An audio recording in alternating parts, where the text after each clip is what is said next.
Hello and welcome to the Leaders Council podcast, the podcast for the people who run the country and the people who keep the country running. You join us on yet another pleasant day here in the capital. I'm Matthew O'Neill, and today, as always, we ensure that we have a variety of distinct perspectives on leadership. First, we're joined by James Strongman, Principal Mineralogist and Director of Petrolab. Petrolab provides technical support services to the mining, minerals processing, and minerals industries worldwide. James, hello. Hi, Matthew. Thanks for having me on the show. Thank you for coming on the show. We might as well dive straight in. What does the word leader mean to you? In terms of what we do as consultancy and our business, it's all about people. And in terms of leadership of those people, I think it's about giving them confidence to take on the challenges of our consultancy. And how would you describe your personal leadership style? I would like to think that they can see me as someone who's very approachable. The leadership style, I would say, is very much about trust and confidence, but also with being approachable, you give that support back to them, that they take responsibility for the project they're working on, but they're someone they can come to bounce ideas off or to discuss some of their findings. So I think that's what I see as being a leader in this business. And what inspired you to take up this sort of leadership? Did you have a particular person early on in your career that you've modeled your leadership style on? Yes, most definitely. Funny enough, I actually started at Petrolab, my journey here, started over 20 years ago, where I actually came in to the guy who set the business up, Dr. Alan Bromley, who used to be head of geology at Camborne School of Mines, and this was sort of his retirement business, essentially. And I just came to him for advice for work experience, and that was back in the mid-90s, and then went off to university, did my master's and came back, and he offered me a job, and we continued to there until he retired. And then I took on the reins, and his philosophy always was to blend that knowledge of actually having confidence in what you're doing and giving you a skill set so you can tackle a range of problems. And our work is very varied, but having that base skill set and then really gives you the confidence to be excited about new projects coming in. So Alan, he was a big influence on the way I've tried to, and together with John Fletcher, who's also a co-director at Petrolab, how we've really tried to develop the business from what Alan started. And I would imagine that you try and impart this on the younger generations who work for Petrolab. Oh yes, definitely. We really have quite like a tiered structure. It's a reasonably flat business, but we have our senior consultants. Then we have our project mineralogists, and then the juniors coming in, and we have that trying to keep that knowledge transfer and the flow of knowledge between all those the guys at the different levels. So it's very open in terms of we'd like to try to keep it that people feel free to ask questions, and we really do encourage that. But also we do like people to take on responsibility for their project, for their work, and we try to make sure that that's appropriate level to their experience. So we find that has worked really well, and we're really quite proud of the team we've built. And do you have a specific mentorship scheme, or is this really tailored towards the individuals? It is.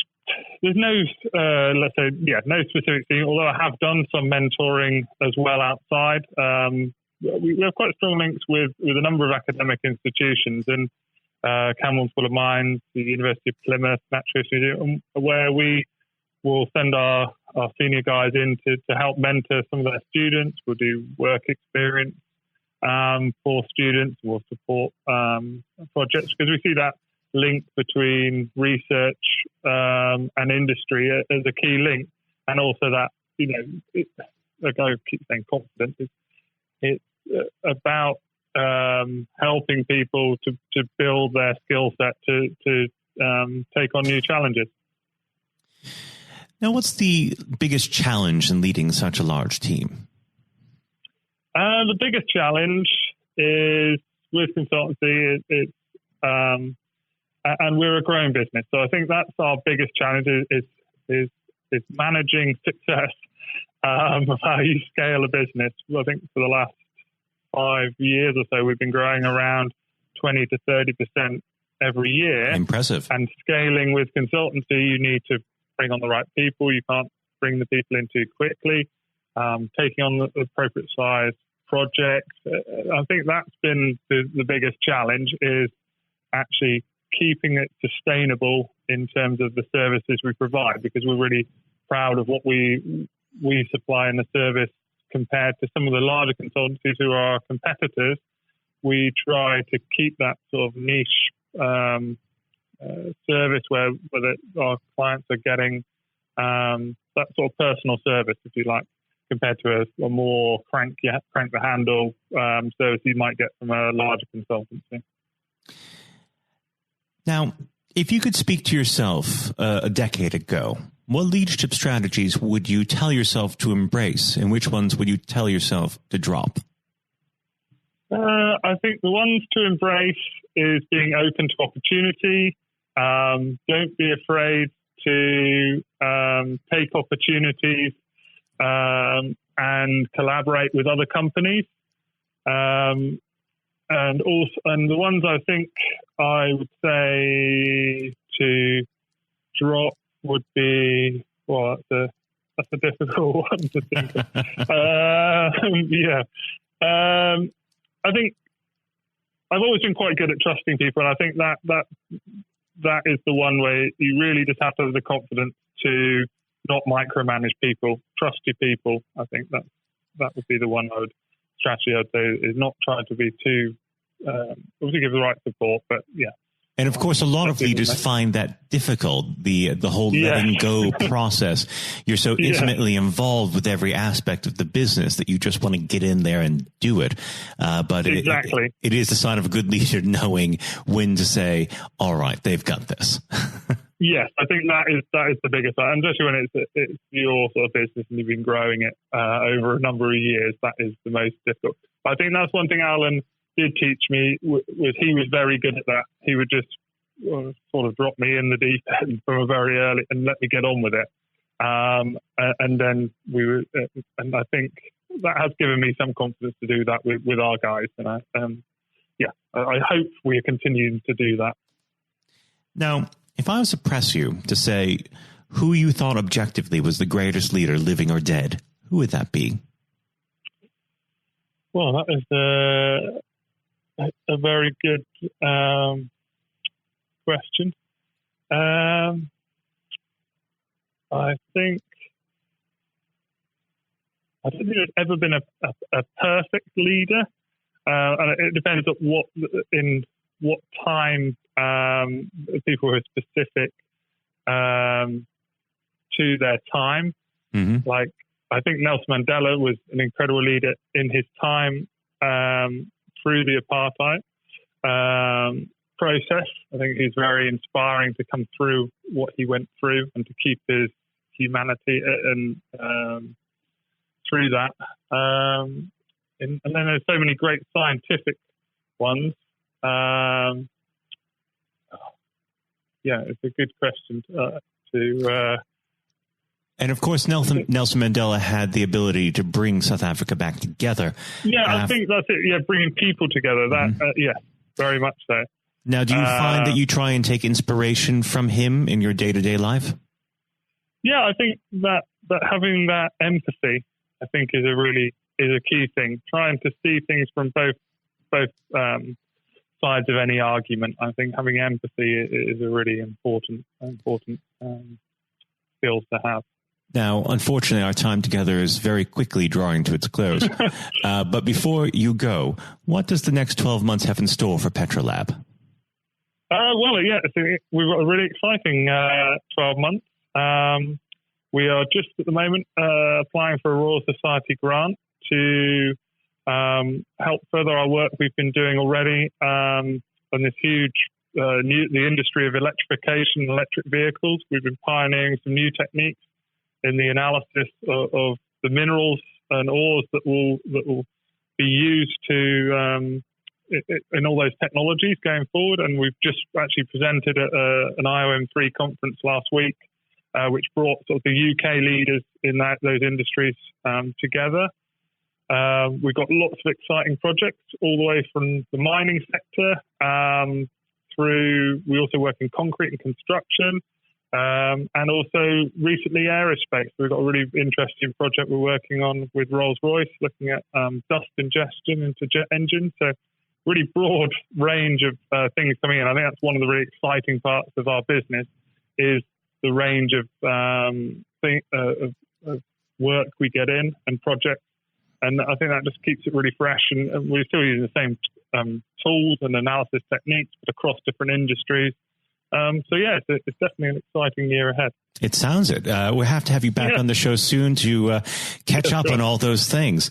James, it's been an absolute pleasure discussing leadership with you, and don't be a stranger. Thank you, Matthew. It's been great. Thank you. That was James Strongman, Principal Mineralogist and Director of Petrolab. And now, if you haven't heard it before, is Jonathan White's exclusive interview with Sir Geoff Hurst. We're now joined, though, by former England footballer and still the only man to score a hat-trick in a World Cup final, Sir Geoff Hurst. Thank you very much for coming on today. You're welcome. You're welcome. Good afternoon. And perhaps I should start and get it over and done with. I know you must be bored with it, and you've probably been asked 1,000 times. But when you got out for a duck playing for Essex, Geoff, what was going through your head at the time? Well, of course, that's not one of the most asked questions I get. Oh, there are one or two people who are very familiar who do Google me, who realise that I did score nothing for Essex. My only game for Essex first team when we played against Lancashire in Liverpool, a place called Egbert in Liverpool, many, many years ago, 1962, I think that was. So I didn't, I didn't really feel it at the time. It was lucky to be playing, I guess. There were one or two injuries. But the problem that I had was really messing about between the two sports. That was very detrimental to me over that period of time, being stuck between the two sports. And I think for those that don't know, there's another world that might exist where Sir Geoff Hurst was a first-class cricketer and not perhaps a footballer. But whether it's business or cricket or football, obviously the importance of leadership, it can't be understated, no matter what form that comes in. When you were at West Ham, Geoff, and when Ron Greenwood first came along, he made obviously some pretty radical changes. Was this a man that genuinely inspired confidence the first time you'd meet him? Absolutely. I mean, he was simply a fantastic coach or teacher, if you like, at football. And the quite always mentioned when we talk about Ron Greenwood, Harry Redknapp, who was played under him and has been very successful as a player and the manager over many, many, many years. He's come across many coaches, of course, and managers during his time, over 50 years, I guess. He would still say that Ron Greenwood is the best coach he'd worked with. So you're very fortunate. I think you think you're lucky when you come across, if you have a great teacher at school and a great coach as we had in Ron Greenwood, and of course a great manager in Sir Alf Ramsey. So to come across people like that of that calibre can have a huge influence on your career, of course, and then your life, and that's quite purely the case. Absolutely. And in those early days at West Ham, with a manager like Ron there, it's also important to have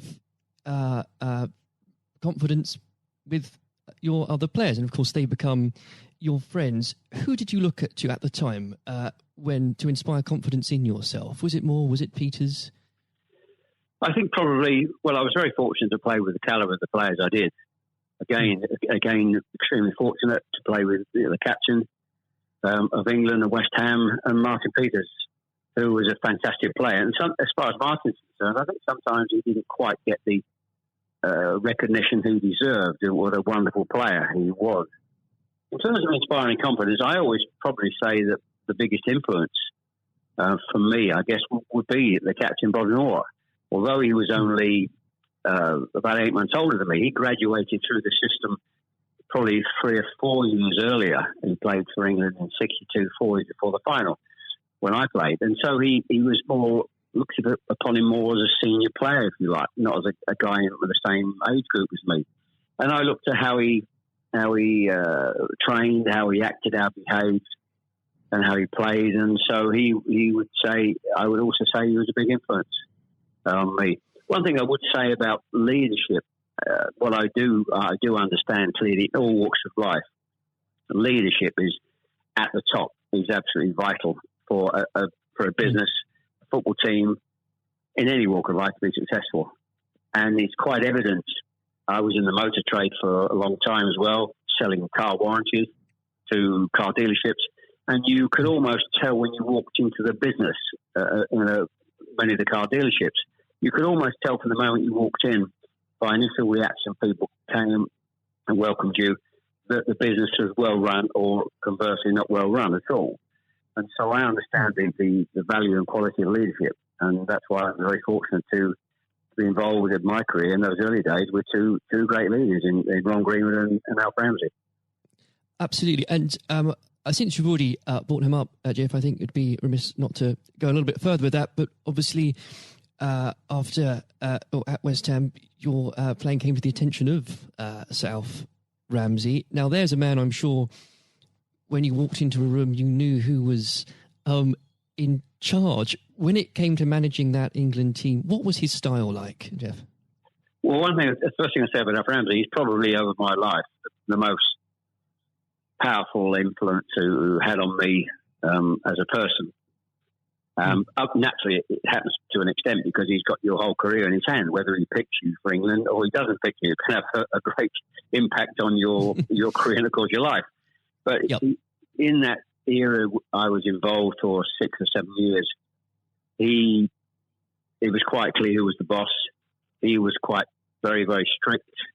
Probably at the time, maybe overly strict, but at the time you probably wouldn't necessarily get away with it in today's football because it's changed dramatically in how you deal with players then and players now.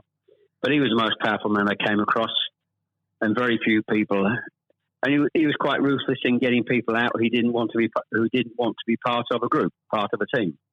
It is important that if you've got a group of people, and that's in any walk of life, they're all singing off the same hymn sheet, and you don't have anybody that's griping or moaning about the system.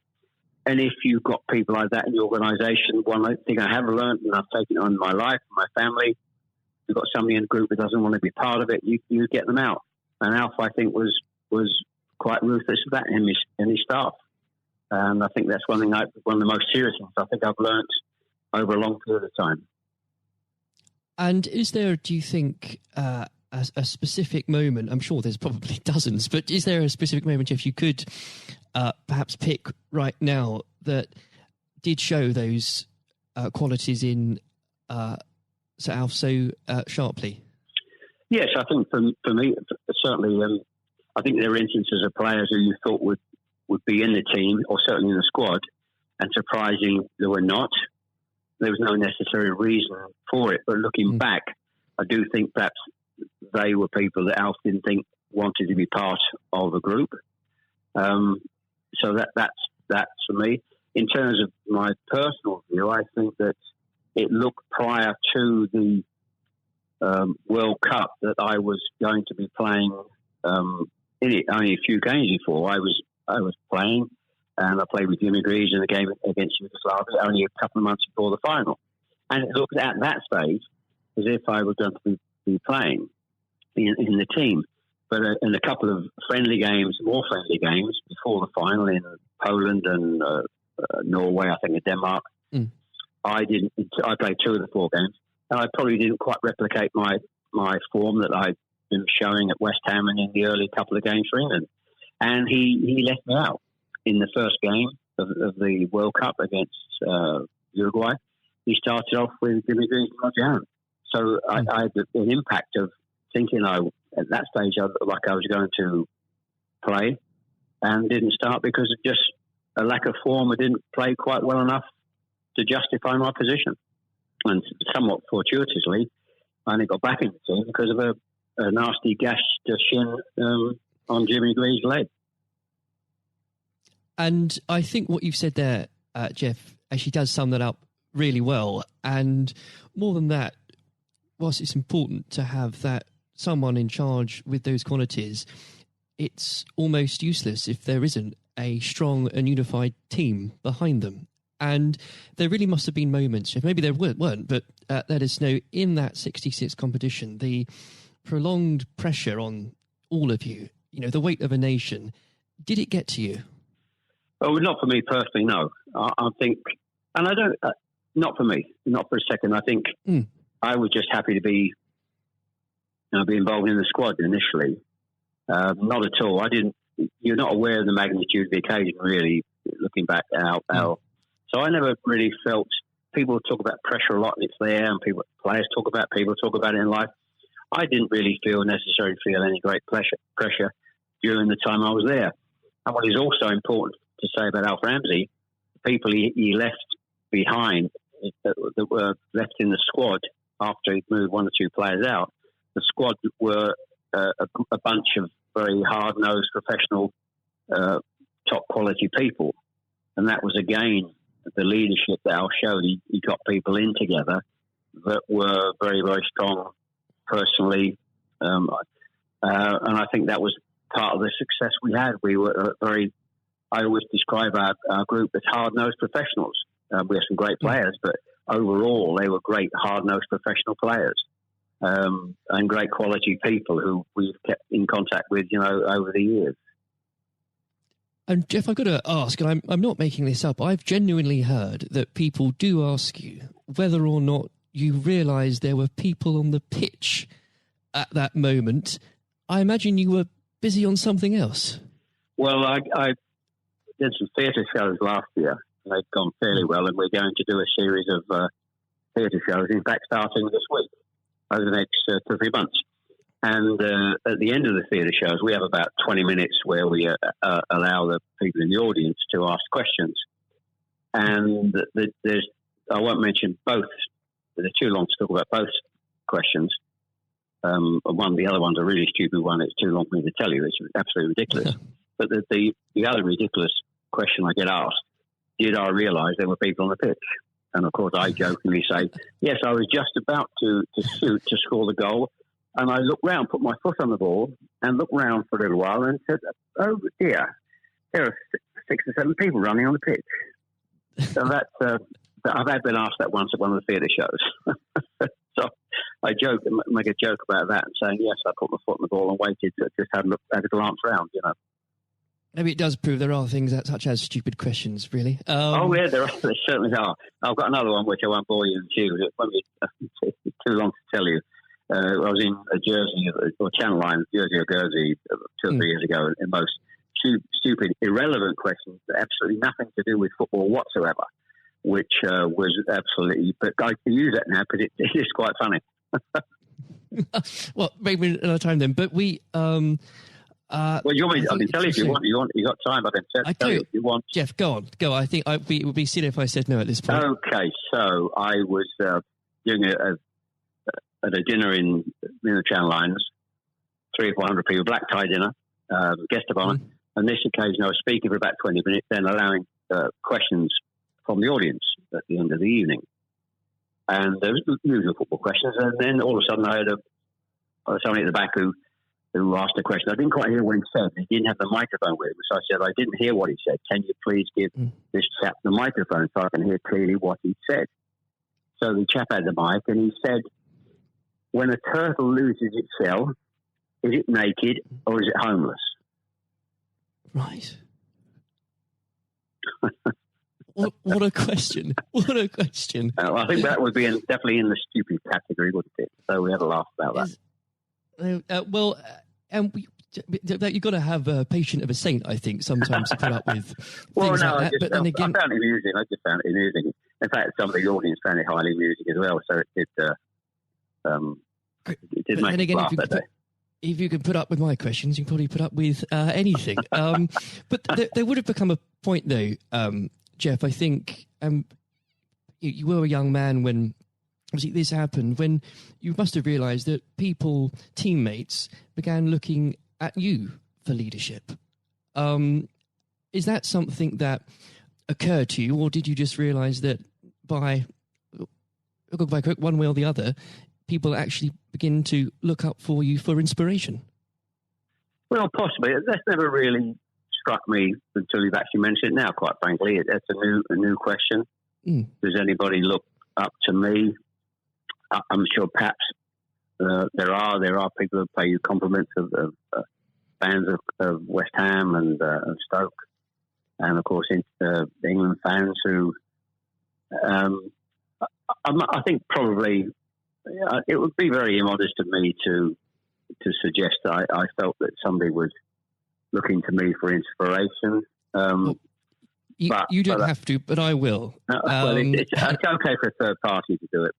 Perhaps that may have been the case over the years. People look at you and maybe it has a helpful effect. But I do think you how you behave and set examples on and off the pitches, people must realise that has an influence. How you react and behave to situations on and off the field surely probably has an impact to younger players coming into the team latterly. And with that, looking at football today, is there anybody that you think particularly on the field or the sidelines that strikes you as someone with those qualities that you could identify in a natural leader? Well, current players, you mean? Oh, players, managers, anybody that you look to today, really? Well, I think some of the outstanding. I think the best example about a leader at the moment is Klopp at Liverpool. He has been absolutely fantastic to acquire the players and get them to. Their attitude is absolutely fantastic. They're great players, but there's more than just being good players in football. It is to have a good player with a fantastic attitude, and their willingness to work for each other and the team is absolutely outstanding. Hence these unbelievable results. There are, and the great players not always succeed as individuals, or probably even certainly as a team if you haven't got the right attitude alongside it. And they're probably, and that comes through the leadership. That's not just luck. Absolutely. That's absolutely leadership. He'd be the best example, of course, in football terms today, easily. And of course, but going back not that long ago, Alex Ferguson is just absolutely. You've got to take him as the first example, because Klopp's only done this over a period of time, a short period of time. But if you look at the 25, 26, 27 years that Alex Ferguson did with Manchester United, and subsequently since he's gone, how they are not doing so well. He's the best example of management we've probably ever seen, and I don't think anybody will see the light of that kind of leadership again. It's absolutely astonishing. And do you think, could you imagine Sir Alf or even Ron Greenwood managing teams today? Yes, I think so. I think yes, no question at all. I think Ron Greenwood. Yeah, well, the answer, straightforward answer is yes. That's a good answer. The straightforward answer is yes. I can elaborate as much as you want, but the straight answer is absolutely categorically yes. And with I know if we could talk about this probably for the next hour or so, but I'm conscious of the time. Looking back through your playing career, perhaps especially your time for England, who was it that struck you more than anyone else on the pitch that displayed qualities of not just leadership but companionship and level-headedness that you think that have stuck with you all these years later? Well, I think I was very fortunate, and I wouldn't pick any one player out. I think looking at that, so many, and that's why we were successful, because we had so many showing all those qualities that you just mentioned throughout the team. I think that was outstanding, and it's an opportunity to talk about all of them in that breath. And there was nobody. And going back from an earlier question for me, all hard-nosed professionals, good teammates, good socially. And that's why we kept in touch with each other on our golf days every year, up until about 5 years ago, of course, with the sadly dwindling numbers. We still got on, our wives got on all together all those years later. It didn't just finish after 66. That reunion, that camaraderie, that team spirit, getting on with each other lasted for a long time. And I wouldn't, when you put those questions and how you categorize those, I would pick every one of the 11 players who you put in that category that were like that. There was nobody else. They were all outstanding. And I think that was a big part. I can't stress how big a part that was. And I've said that many, many times, for the success of the team. We had some great players. We had some great players, of course. But without the attitude alongside that, going back to an earlier question, we wouldn't have been as ultimately as successful. Exactly. Without that, the whole will never be greater than the sum of its parts. But with it, yes, the word is team. The word is team. Absolutely. And I always use the word team when I talk. Sometimes together, everyone achieves more, and that's the same in any walk of life. That's fundamental. And lastly, Jeff, looking, if you were to give advice, and whether this is in sport or business or indeed any other walk of life, what would you identify, if you can, as the key tenet that you can't go without in terms of leading a team, no matter what that team is? Single-mindedness, dedication to the job, thinking about that role, that job in leadership all the time. It's a huge part of your life. I don't think you can switch off when you're in business at the top level or sport at the top level. You may, have a couple of weeks holiday, but I'm even sure if these top managers and leaders in all walks of life are away on holiday on a beach somewhere warm, I'm sure they will not switch off for 2 weeks and completely not think about their role as the boss of an organisation. And I think you're completely focused. You're always thinking about things, thinking about improvements, and it's just dedication and tuning your life to being successful. Excellent. Well, Jeff, on that point, thank you very much for joining us today. You're welcome. Very good nice to have a talk about this and just go over the past and just refresh my own memory about the quality of the players I grew up with. Excellent. Another time, it would be great to talk again. Thank you, Jonathan. Thank you. This has been the Leaders Council podcast. Thank you for celebrating excellence in leadership with us. I have been your host, Matthew O'Neill. Until next time, goodbye. Thank you for listening to our podcast. The views expressed within the podcast do not reflect the views of the Leaders Council of Great Britain and Northern Ireland, its parent company or subsidiaries, members of staff, other guests, or any other person therein associated.